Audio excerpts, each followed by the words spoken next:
Hey guys, it's KORAH, Truth and Love United. What's going on? So, can we separate the art from the artist? She knows exactly what she wants, and she knows exactly what she deserves, and it makes them boys nervous. So this one is gonna be super short because it's more so a question because I really want to know. So if you guys aren't living under a rock, you know Kanye West is just out here acting crazy. I'll leave it at that because I'm actually going to go more into detail about my opinion on it. On the podcast, I put out Everything and Nothing this Friday, which you should be listening to. All the links and all that good stuff is down in the description box. So if you ain't listening to it, get your life. I don't sing on there though, so you don't have to worry about hearing that craziness. Anyway, so it made me think about a bigger thing though. I had a slight rant about Kanye on my TikTok. This is crazy. So I had a customer ask me a couple weeks ago, why y'all mess with Kanye? Now personally, I stopped messing with Kanye back during Yeezus because you ain't gonna put your name with my savior name. And I kept my opinions for the most part about Kanye to myself because I understand everyone's convictions are different. But then he said slavery was a choice. And everybody tried to explain it away, and this is what he really meant, and he said it. He said what he said. Nope, I'm cool. Then Jesus apparently got a hold of Kanye. And I've had people ask me, he with Jesus now. He got a whole Sunday service. Why you ain't messing with Kanye? He ain't my cup of tea, boo. He just ain't my cup of tea. Now he's talking about running for president. And everybody's like, Kanye, we ain't got time for these shenanigans. We trying to get this fool up out of here. And nobody got time for your shenanigans. And I thought he wasn't running, but apparently now he is. And look, just look at this. Harriet Tubman. Well, Harriet Tubman never actually freed the slaves. She just had the slaves go work for other white people. Yo, we leave it right. Somebody said, yeah, I like his music, but yeah, I'm cool on him. And it made me think about how, you know, we have a really hard time separating people from their music, depending on who it is, right? I think R. Kelly is a really, really good example. There are a lot of people who will still listen to R. Kelly. You know, age ain't nothing but a nut. Well, that's more Aaliyah. Bump and grind, whatever the song is, they'll still listen to R. Kelly but be like, what he did was wrong though. Or another good example to me is when Chrisette Michele decided that she was going to do Trump's inauguration, everybody canceled Chrisette Michele, like she was done for. But Travis Green didn't get the same energy. Just saying.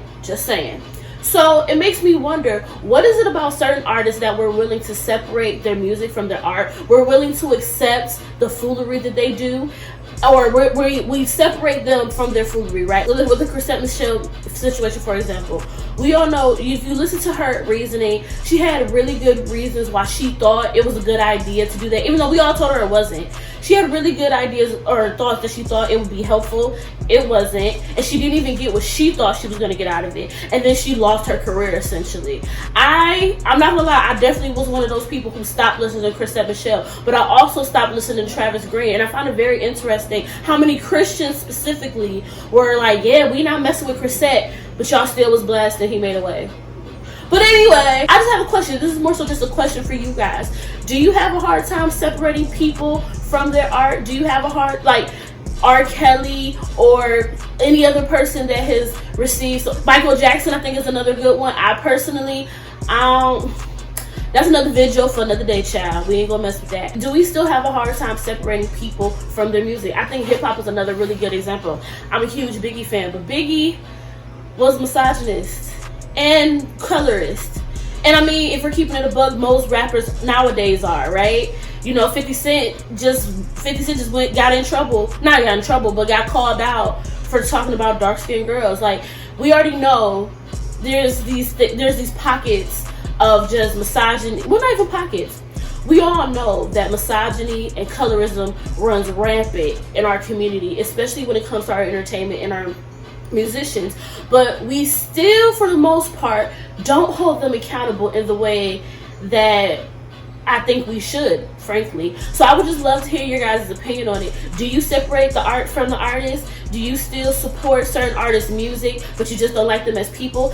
And in the interest of, you know, giving a different perspective, the same comments that I see people give as to why they'll support R. Kelly's music but not R. Kelly, they're very similar to why people say they support Trump even though they don't like him as a person.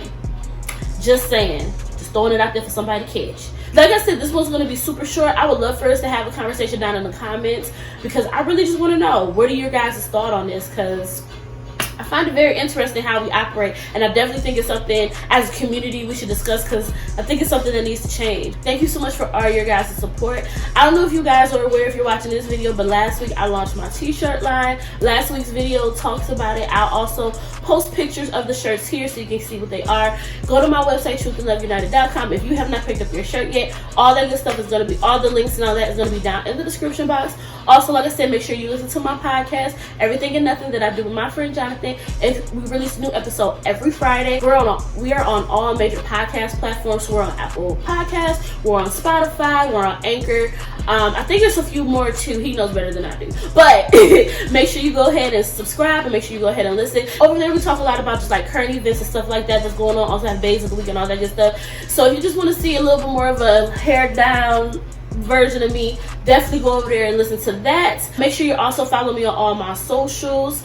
All the links will be down in the description box. I love y'all. I appreciate y'all. And for the people who have already bought, I am so overwhelmed by the response that I've gotten. I am so grateful and I'm so thankful. And I just love y'all and I appreciate y'all. And y'all really just rock with me, and I'm grateful for it. So thank you. And I'm about to get out of here. Like I said, I'm not going to have this one be super long and drawn out. But like I always say, as long as you're running your race at God's pace, you're exactly where you're supposed to be. Bye, y'all. Know that girl can make everything you got a little better. She can change your world for the better.